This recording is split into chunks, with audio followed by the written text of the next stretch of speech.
right. It's making sure things are going right. Now, our next discussion is a difficult one because it deals with farming. It deals with animals and the raising of animals who are then butchered and become things that we consume. And you will talk to farms, and those farms will say, hey, we are doing things by the letter of the law. And you can't think that every farm is not. But at the same time, there is a discussion on trying to say this one isn't doing things right, or this one is, and so we've got to make sure that we have, some checks and balances here. We know that inspectors are sent around. We also know that inspectors are sent around to a lot of things, and sometimes stuff doesn't get picked up.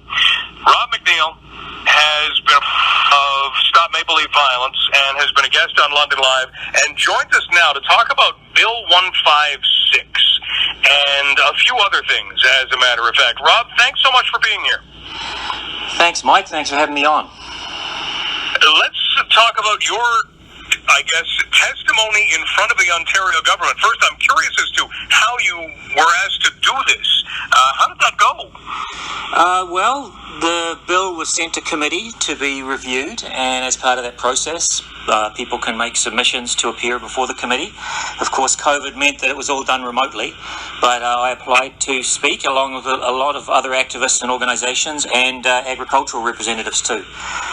And I was lucky to be chosen. Well, that's great, and I can't wait to hear what it was that you talked about. Bill 156, refresh our memories. What does this deal with? So it's best described as an ag-gag law in the sense that it seeks to limit the freedom of activists to bear witness to animals going to slaughter, either in transport. It also increases maximum fines for trespassing in slaughterhouses or on farms. That's the best description that I have. There will be farmers who say we need this because people shouldn't be able to come onto our farms, and you and I have talked about this before. People who go onto mink farms, let out a bunch of mink in February, and then are surprised that they die. Those things have been categorized, cataloged. We know that they've existed. When we look at what you said about this bill, give us the argument as to why you don't see this as being a piece of legislation that's going to be helpful. Well, it's certainly not going to be helpful to the animal agriculture industry because a bunch of different guests, presenters, attested to the fact that it's unconstitutional in a bunch of areas, that it limits freedom of expression, and I'm not going to get into all the details, but there were no lawyers on the animal agriculture side that were able to defend its constitutionality. It's also obviously not helpful to the animals. Animal rights people do not certainly want to harass farmers or have them feel unsafe, and I think that's the biggest driver for this bill. We just want to help and increase transparency in the industry. So, yeah. We're talking with Rob McNeil from Stop Maple Leaf Violence. And Rob, there may be people who say, wouldn't it just be up to inspectors to do that? What do you say to that? Well, the Ontario government touts the new PAWS Act, which is, to them is a strong piece of animal legislation. However, it specifically exempts standard industry practices on farms and farm animals. So it has no influence here. Yes, there are, in theory, inspectors that are being developed, but just like under the old regime with the OSPCA and the Ministry of Agriculture, they're not interested in protecting the rights of farm animals. And ultimately, Mike, what we're fighting against is speciesism, is this idea that humans are innately superior and can do whatever they want with other sentient beings. Rob, last time we spoke, we got some reaction afterward, and that reaction talked about, hey, if somebody walked onto a farm, they'd meet guard dogs. They may meet worse than guard dogs. They think they have the right to go and interfere when really they probably should not.